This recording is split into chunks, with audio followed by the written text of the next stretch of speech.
wenye hizi nyuso watakuwa moyoni wameridhia vitendo vyao na amali yao waliokuwa wanaifanya duniani,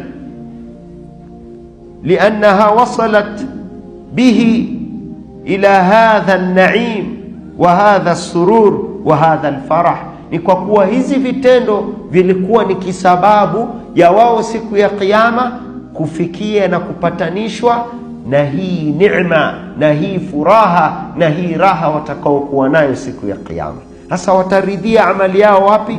Duniani, fi akhirah, fi jannatin aliya, watakuwa katika janna, katika paradiso ambayo kwamba iko juu. Sote tuwajua siku ya kiyama, idha samau shaqqat, naam,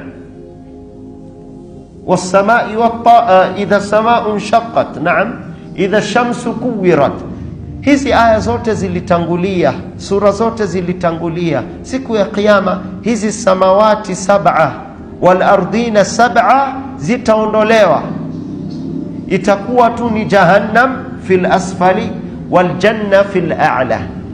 Jahannam chini na janna wapi? Juu. Na janna itakuwa na nini? Darajat, daraja 7. Ya juu zaidi ni jannatul firdaus, na hiyo jannatul firdaus yenyewe itakuwa na madaraja ya juu zaidi. Ndiyo Mtume sallallahu alayhi wasallam alikuwa anaomba katika dua, min uluwi himmatihi alayhi salatu wasalam, himma yake ya juu, alikuwa anaomba Allahumma arzuqni jannatul firdaus al-a'la. Jannatul firdaus ya juu zaidi, bimaana ina daraja pia ya juu zaidi. Sakafu yake ama saqfuha, yani rufi yake ni nini? Arshu rabbina azza wa jalla, arshi ya Mwenyezi Mungu subhanahu wa ta'ala. Hasa ndugu wapenzi katika imani, nyuso ya wajawema siku hiyo